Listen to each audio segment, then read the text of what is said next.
কি ব্যাপার মাতবর সাহেব না?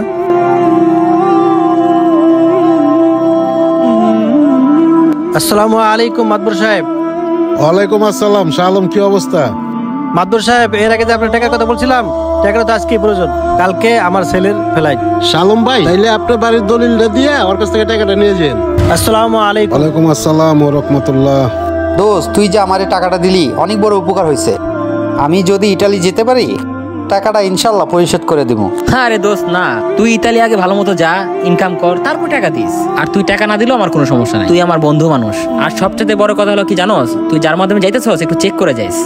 অনেক দালাল থাকে তো, লিবি অনেক ঝামেলা টামেলা হয়, একটু খেয়াল রাখিস। তোর আব্বারে বলে যেন খেয়াল টেয়াল করে পাঠায়, ঠিক আছে? অনেক সময় ঝামেলা হয়ে থাকে। দোস্ত, তারপর আমারও একটু ডাউট হয়, তুই একটু খোঁজ নিয়ে দেখিস তো দালালটা কেমন। অবশ্যই, এটা আমার তো দায়িত্ব, আমি দেখবো, সমস্যা নাই। তারপরও যেহেতু তোর আব্বা দেখছে, সেহেতু আমার দেখার প্রয়োজন নাই। তারপর আমি দেখবো ইনশাল্লাহ। আচ্ছা ঠিক আছে, থাক তাহলে, দেখা হবে।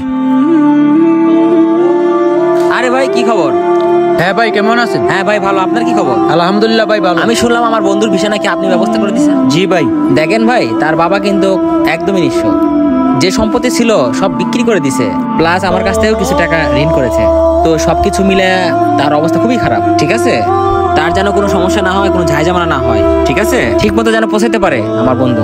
ভাই, আপনি তো আমাদের এলাকার লোক, আর আপনি জানেন আমাদের কোনো গন্ডামি বাটপাড়ি নাই। আর কাকারে কইন আজকে রাতের ভিতরে টাকাটা রেডি করলে হালাজুর বাসায় আগামী সকালবেলা তার ফ্লাইট দিব। ভাই কথাটা হলো এটাই, আপনার উপর আমি বিশ্বাস করলাম, আমার বন্ধু যেন কোনো সমস্যা না হয়, ঠিক আছে? ভালো থাকেন। ঠিক আছে। কিরে, আজকেও দিয়ে আধা ঘন্টা লেট। তোরা কি ঠিক মতো কাম কাজ করবি না?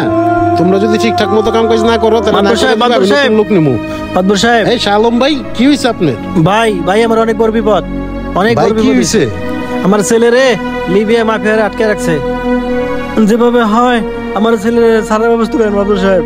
ওরে মাফিয়ারা মারতেছে মাদুর সাহেব, আমার শরীরে কুলিতেছে না মাদুর সাহেব, আমার অনেক খারাপ লাগতেছে। ওরে সারার ব্যবস্থা করেন, ওরে সারার ব্যবস্থা করেন। আরে এলো বন বন।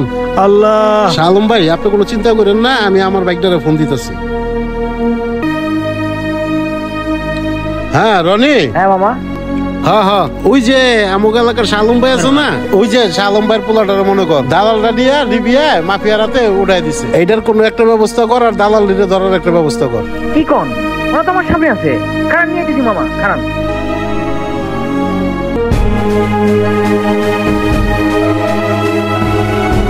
মামা এই যে নিয়ে আইছি অগ্রে, ধরেন।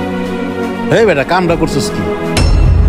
গরিব মানুষ জায়গা সম্পদ বেচা সব টাকা পয়সা তোরে দিছে, আর তুই ওর পোলারে কই নিয়ে দিছস? ওর পোলা জেনেই থাক, আনার ব্যবস্থা কর।